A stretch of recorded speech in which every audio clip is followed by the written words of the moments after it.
Assalamualaikum warahmatullahi wabarakatuh.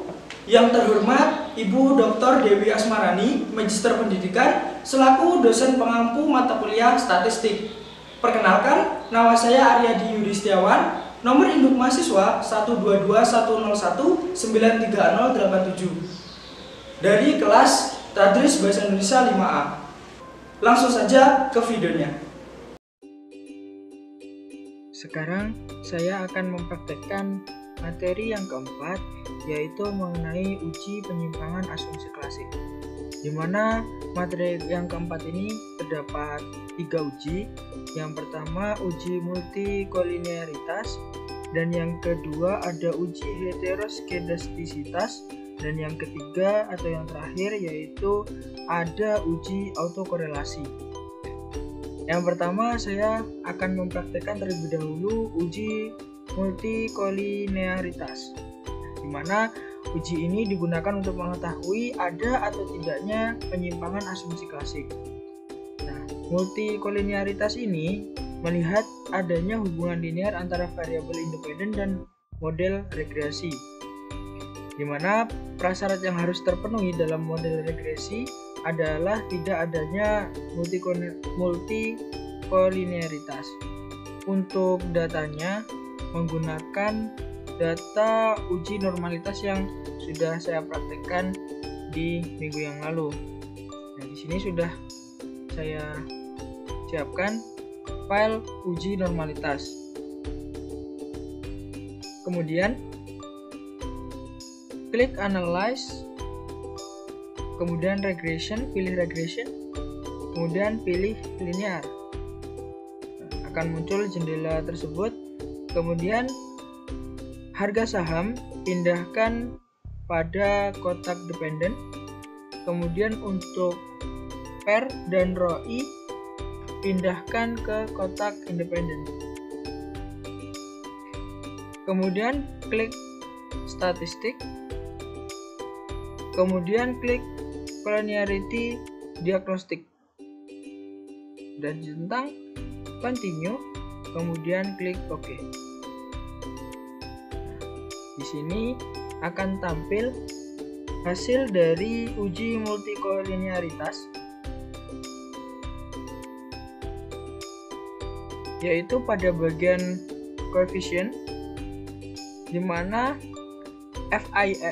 VIF adalah 1,899.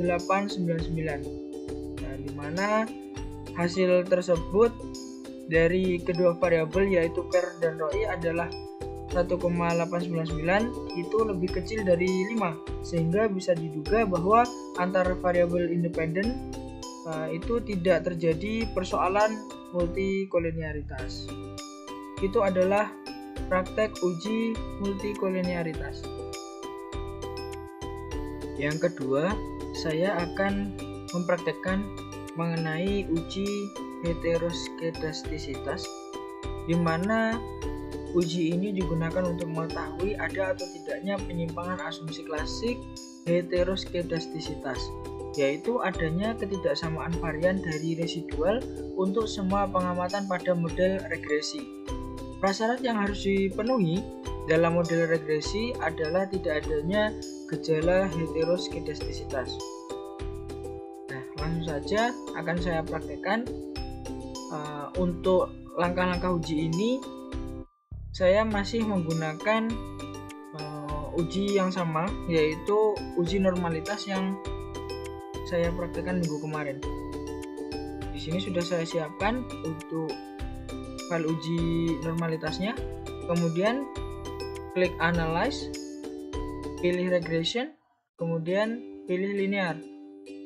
Nah, di sini sudah tampil jendelanya. Kemudian untuk harga saham masukkan ke kotak dependen, dan untuk variabel per dan ROI pindahkan ke kotak independen. Kemudian klik save. Pada residual pilih unstandardized. Pada kolom residual pilih unstandardized. kemudian klik continue, kemudian klik OK. Di sini akan tampil hasil outputnya, akan tetapi hiraukan saja untuk file hasil output ini. Kemudian kita masuk kepada data view. Di sini akan muncul res. Di sini adalah variabel tambahan di sini, yaitu variabel unstandard digit residual yang tadi sudah digunakan. Kemudian kuadratkan nilai unstandard digit residual ini menggunakan Microsoft Excel. Kita buka terlebih dahulu Microsoft Excel-nya.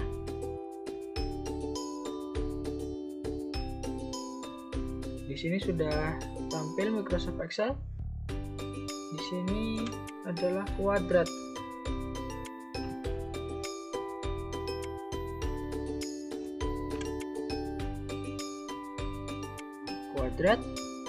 Kemudian pada variabel res, data res ini kita copy semuanya dan masukkan pada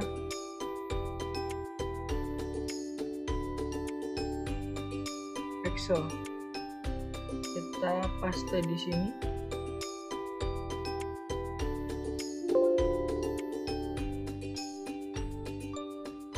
Kita lebarkan. Nah, di sini sudah tampil hasil dari SPSS.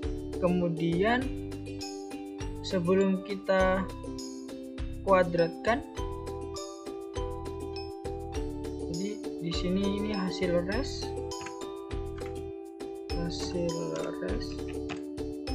kemudian di sini kuadrat. Sebelum dikuadratkan, ambil terlebih dahulu 8 digit saja. Jadi tidak dikuadratkan semua, tetapi pada hasil res ini diambil 8 digit saja, yaitu min 475,459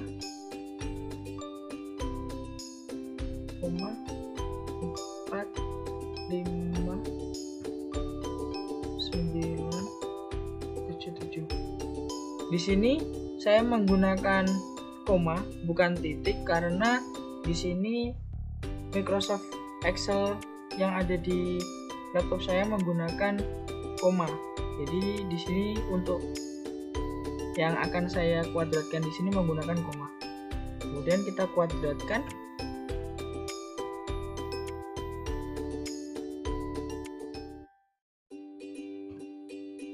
Di sini sudah tampil hasil pengkuadratan. Kemudian di sini tulis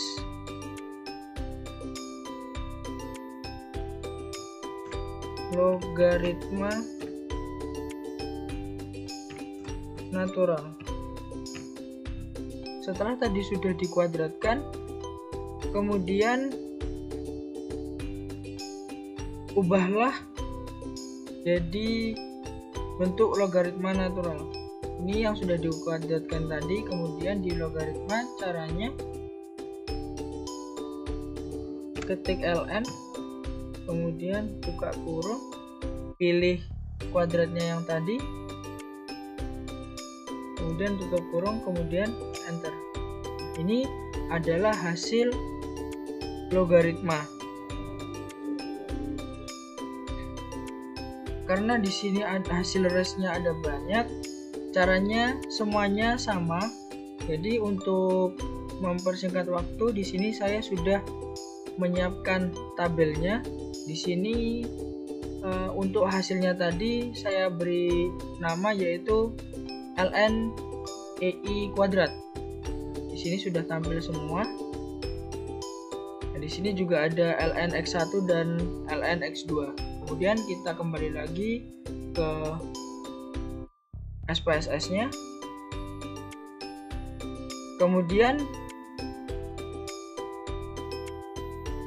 kita buat variabel baru. Di sini kita klik variabel view. Pada baris kelima kita tulis ln x1, pada baris ke-6 ln x2, kemudian untuk baris ke-7 ln ei kuadrat. Jika sudah,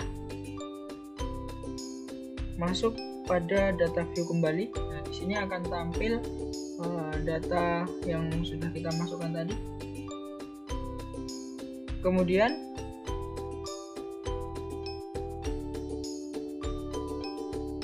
data-data yang ada di Excel tadi di copy semuanya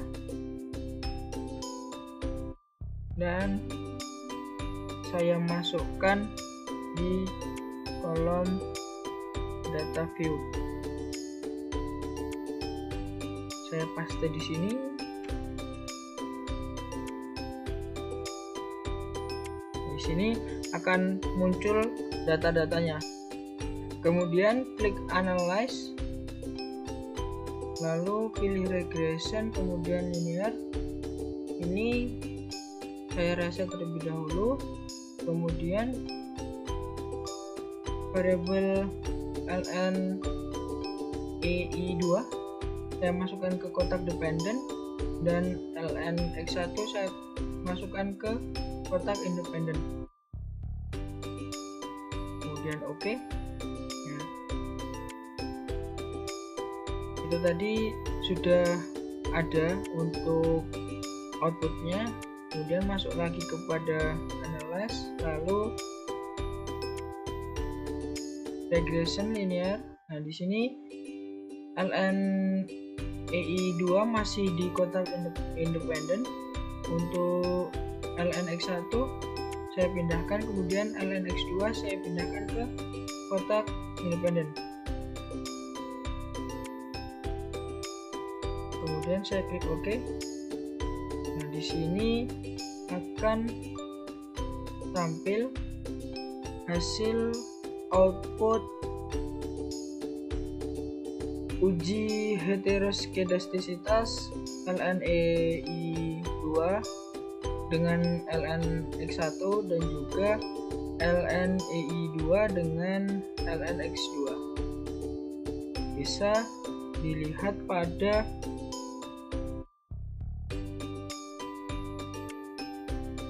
koefisien.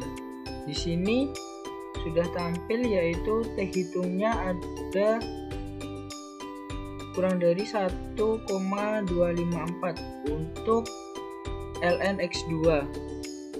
Kemudian di sini juga sudah tampil, yaitu pada koefisien T hitungnya kurang dari 0,594, yaitu pada ln x1.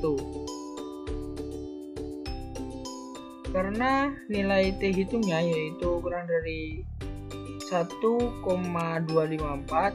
berada pada T tabel kurang dari sama dengan T hitung kurang dari sama dengan T tabel, maka HO diterima. Artinya pengujian antara ln ei2 dengan ln x1 dan ln ei2 dengan ln x2 tidak ada gejala heteroskedastisitas.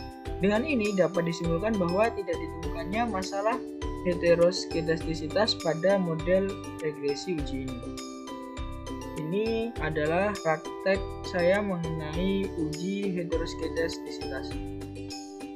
Selanjutnya, yang terakhir yaitu akan saya praktekkan mengenai uji autokorelasi, di mana uji autokorelasi ini digunakan untuk mengetahui ada atau tidaknya penyimpangan asumsi klasik autokorelasi, yaitu korelasi yang terjadi antara residu pada suatu pengamatan dengan pengamatan lain pada model regresi.